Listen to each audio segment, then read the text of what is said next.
안녕하세요. 시장의 마법사입니다. 오늘은 미국 주식 카바나라는 이제 온라인 중고차 플랫폼인데요. 뭐 아시는 분은 다 아실 겁니다. 아마 한국도 뭐 케이카가 있죠. 그래서 뭐 산 다음에 뭐 4일까지 뭐 전액 환불되고 이렇게 기간이 있죠. 그래서 뭐 온라인 플랫폼인데 이제 360도 화면으로 이렇게 이미지를 볼 수 있다. 그리고 파이낸싱도 여기서 이제 대출도 받을 수 있는 거고요. 그리고 뭐 이제 유명한 게 그거죠. 벤딩 머신. 그 자판기로 이제 차를 받을 수 있다는 거죠. 자동차 자판기. 이제 그게 이 회사의 이제 캐펙스가 될 수 있는데 그게 또 은근히 또 회사의 리스크가 될 수도 있죠. 그런 거가. 오프라인으로 이렇게 건물을 세워야 되는 거니까. 그 2012년에 설립이 됐고 시총이 6.35 빌리언 약 8.5조 정도 되고요. 이게 텐베고가 난 종목이에요. 10배.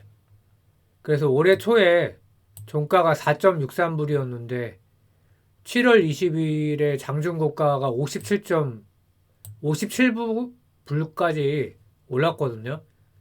그래서 뭐 장중으로 보면 텐베고는 없는데 어쨌든 뭐 텐베고가 난 종목이고 그 쇼스퀴즈로 나왔다고 이제 사람들이 뭐 이렇게 블로그에 써놓는 경우가 있는데 뭐 맞는 얘기인데 비용 절감을 해서 적자 축소를 했습니다. 그래서 뭐 밈 주식이라고 보통 하는데 완전히 이제 실적하고 상관없이 밈 주식은 아니고 이런 이제 이렇게 근거가 있었고요. 주요 주주를 보면 한국처럼 이제 개인이 오너가 지분이 많지가 않아요. 미국 주식은 대부분 그렇더라고요. 그래서 내부자가 인사이더가 10.28%, 나머지가 이제 기관들이 들고 있고요. 이렇게 하면 100%가 넘는데 뭐 이걸 어떻게 이렇게 나왔는지 모르겠는데 그 모건 스탠리가 좀 많이 갖고 있어요. 12%. 우리가 아는 회사는 그리고 블랙락, 뱅가드는 이제 아마 인덱스 때문에 들어온 것 같고 이게 이제 제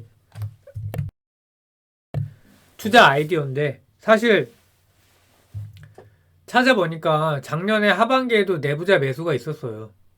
이제 이런 회사를 내부자 매수만 믿고 특히 작년에 사기에는 좀 겁나겠죠. 작년에 뭐 살벌했는데 뭐 굳이 그렇게 다 떨어진 상황에서 작년 같은 상황에서 뭐 빅테크도 떨어지고 다 난리난 상황에서 굳이 이렇게 파산 위험이 있는 회사를 살 필요는 없었겠죠.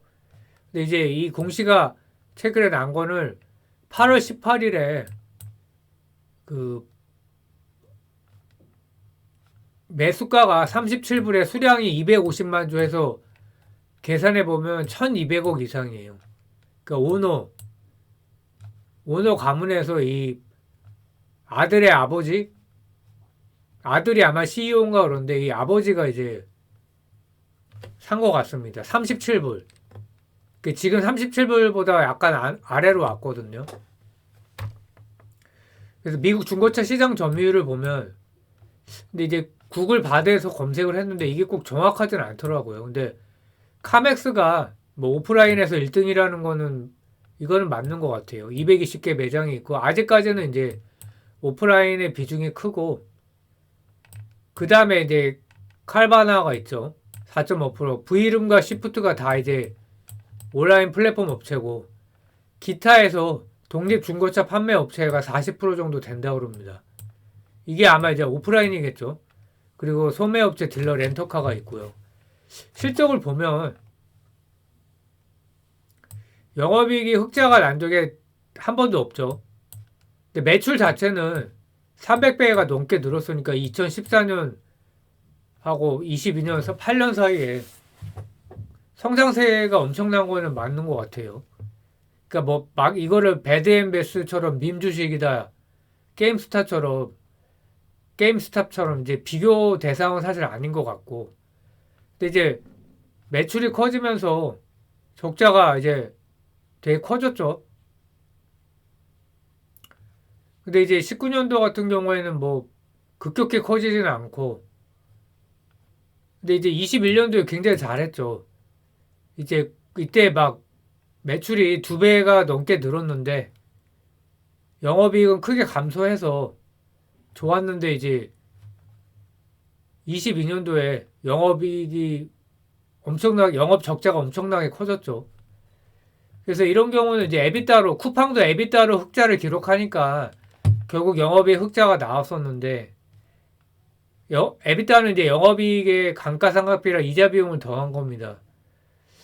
근데 19년부터 가능성을 보였죠. 19년, 20년, 21년에서 에비타가 흑자가 커지면서 기대를 모았는데 결국은 이제 안 됐고 21년 코로나 특수가 온 원인이 뭐냐면 일단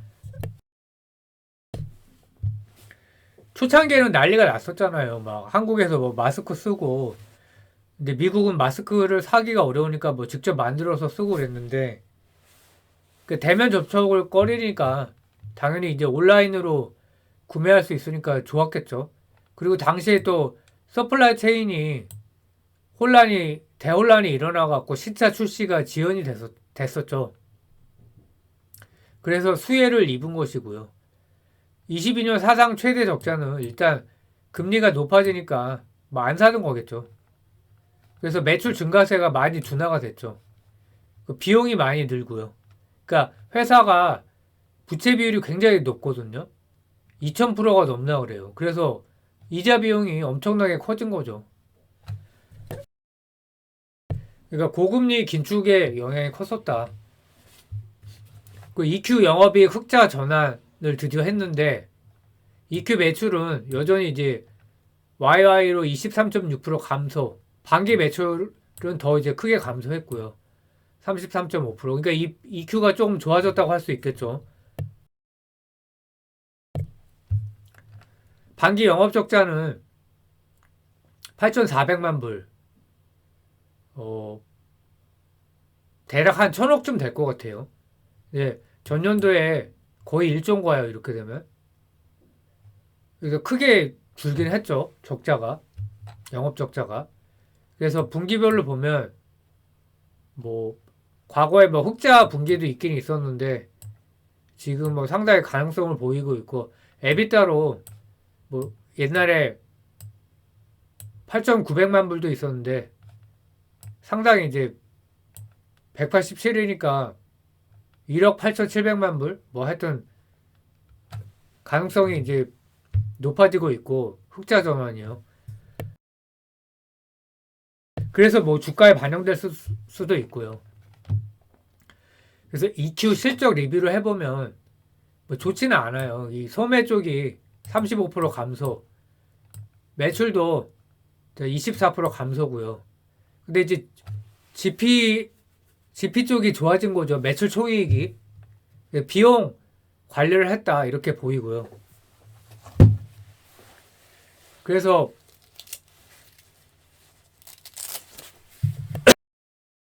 눈여겨봐야 될 게 그 에비타 마진이 5.2%다. 그 상당한 이제 그 좋아졌다는 거죠. 0.9%에서 이게 아마 1Q가 이렇게 됐던 것 같고요. 또 하나가 정상의 그 재고 규모로 돌아왔다. 그래서 작년 12월 이후에 그 재고를 31% 감소를 했고요. YY 재고가 55% 감소했다. 이제 이게 EQ 재고를 말하는 것 같고요.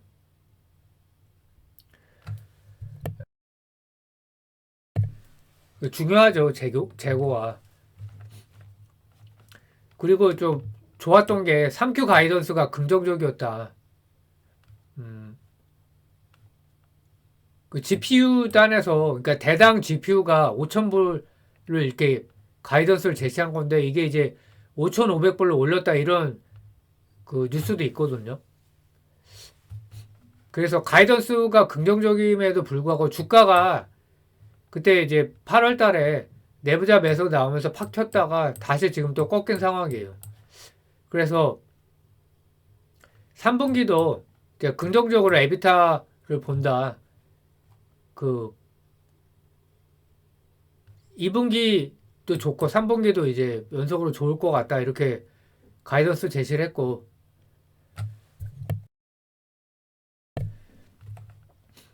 그리고 캐시플로우도 이제 좋아질 것 같다. 뭐 이런 얘기고요. 그래서 이슈가 뭐냐면 21년에 부채 비율이 2000% 이상이었고요. 22년부터는 부채 비율이 나오질 않는 거예요. 그래서 찾아보니까 이제 자본이 마이너스이기 때문에 자본 잠식 상태이기 때문에 나오지 않은 거고요. 근데 7월 19일에 그때 이제 뭐 실적을 빨리 발표한다고 그랬나 뭐 하여튼 회사가 긴급 공시가 있었거든요. 그래서 오히려 주가는 폭락했어요. 왜냐면 땡기면 미국은 오히려 악재가 뭐 실적이 안 좋거나 이런 악재가 많이 있었던 것 같아요. 근데 오히려 부채를 12억 달러 축소 합의를 했다. 채무 조정한 거를 발표를 하면서 2년 시간 확보를 했다. 이렇게 되면 이자 비용이 크게 줄어드는 거죠. 그래서 이게 이제 이것 때문에 40%나 급등을 했고요. 3분기 가이던스가 아까 이제 GPU가 5,000불이었는데 5,500불까지 올랐다고 그러죠. 컨센을 상회했다. 그 내부자 대량 매수가 37불이었는데 그 다음에 이제 엄청나게 세게 갔어요. 56.8불까지 급등 후 다시 급락. 그래서 이제 애널리스트 분석은 적자 축소한 거 주가 반영된 거다. 뭐 이런 식으로 나오고 있고, 이게 이제 오늘 현재 이런 식으로 주가가 형성되고 있는데 상당히 궁금해졌어요. 저도 내부자 매수가 37불에 1200억 이상 샀는데 어떻게 될 것이냐. 고금리가 지속되는 건 굉장히 악재죠. 그 채무 조정을 했지만 뭐 이자 비용이 많이 줄어들기는 하겠죠. 근데 이제 굉장히 부담되는 상황이고 긴축이 오래 갈 거다라고 페드가 얘기했기 때문에, 근데 저는 이거를 오래 가기는 어렵다고 보고 있기 때문에. 중고차 대출 구매 비율이 70%다. 그러니까 소비자가 중고차를 사기가 힘들죠. 근데 이건 신차도 마찬가지죠. 테슬라가 또 차량 가격을 인하했다. 그럼 중고차 판가도 하락하기 때문에 매출에 영향이 있고요. 공매도 비중이 과거에는 50% 이상이었는데 여전히 높아요. 39%. 핀비즈가 출처인데 뭐 보는 데마다 다르더라고요. 어쨌든 과거에도 높았고 여전히 높다. 그래서 애널리스트 의견은 뭐냐면 22년 9월에 주가가 왜 이렇게 폭락을 했었냐. 파산 리스크 때문에 저평가가 돼 있었는데 파산 리스크가 없어졌기 때문에 주가가 랠리를 한 거다. 10배거를 이제 기록을 한 거죠. 그리고 또 실적도 적자를 축소했고 EQ는 또 흑자 전환을 했고요. 그러면서 또 내부자 대량 매수가 나왔고요. 그래서 적정 주가다 이런 의견이 많더라고요. 그래서 비중을 축소해라. 애널리스트 의견은 보유 또는 비중 축소 의견이 많았고요. 지속적 사업 회복이 좀 의문이다. 고금리 경기 침체 때문에 그런 것 같고요. 그 중고차 시장이 약세 전망이다. 뭐 이유는 똑같고요.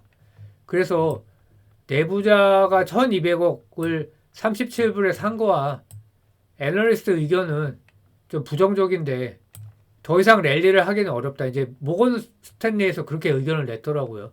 그러니까 누가 맞을까?